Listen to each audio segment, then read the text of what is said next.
John Wiley Price wanted taxpayers to pay for his defense, and then suddenly he withdrew the request. I think you'll hear one of the reasons why in tonight's Viewer's Voice. But we start with what police say was the intentional drowning of a 2-month-old baby. Here is your Viewer's Voice.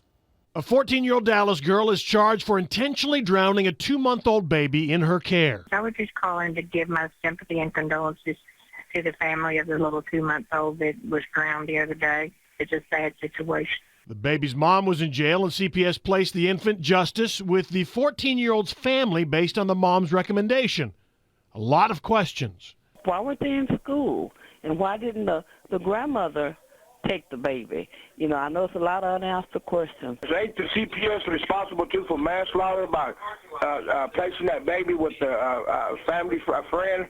Some callers pretty tough on the grandmother who talked with us. How dare that grandmother show her face on the news.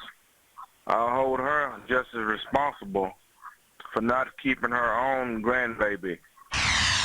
Prime Prep Academy, the school started by Hall of Famer Deion Sanders, finally imploded this week. I think you're a joke, Deion. You should have stuck with what you know best. We should be glad for anybody to try to educate our children.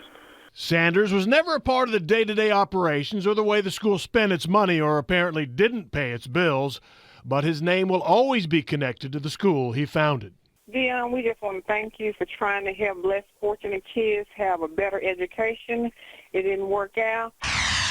Dallas County Commissioner John Wiley Price this week withdrew his request to have taxpayers fund his defense of corruption charges. And now I hear he wants me to pay for his defense? His attorney implying he wanted to avoid bad publicity. Too late.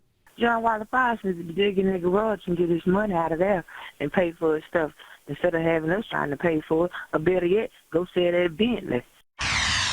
Arlington has ordered an accused swingers club operating in a residential neighborhood to shut down. The city says it wasn't a morality issue. Neighbors said it was more a parking and crowds issue. This caller says it's just an ick issue.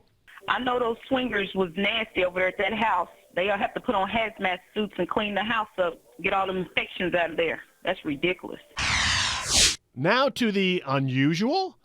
A drone crashed on the White House lawn. This caller clearly with no idea what a drone is. Drones are crazy, mental, ill demons running across the White House lawn. Tell them to know what they're asking for when they mess with our president.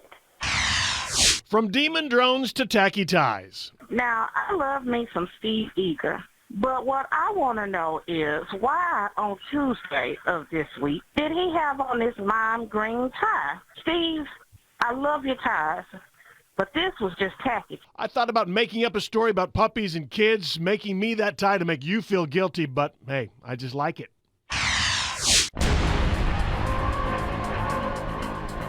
Finally, Margegate continues in The Voice. Last week, somebody claiming to be The Voice's own Marge Simpson called. I was suspicious, and Heather just wasn't buying it. And maybe there are people identity thefting Marge, too. I don't know. Either is this guy. That Marge Simpson didn't sound like Marge Simpson to me. Not only the voice didn't sound right on, but the acting was so flat. Came out that it wasn't. I would believe it. I had editor Michael 2 do some voice printing. Here's voice 1. Who is Marge? I don't know her. And voice 2. You always talk about hash brown this and hash brown that. The results were inconclusive. Okay, I really just asked him to listen and tell me if they were the same person. He said he didn't know. So our exclusive in-depth investigation continues. Got a theory? 214-720-3103 or email from the website fox4news.com. And our news continues with Fox 4 News at 6. We've got Heather on this voice printing investigation, too. She's going to get to the bottom of it. I actually think we need to get Becky Oliver on it because I can't really tell. Those voices sounded kind of close, didn't they? They did sound close, but the way she did it. Right. You know, the whole hash brown thing. She's making a commercial, and all the other times she never does that. So, right. Has Marge called this week? No. That's what's most controversial. We got to get it from her. Maybe she's mad or taking a break. I don't know. Marge, call us.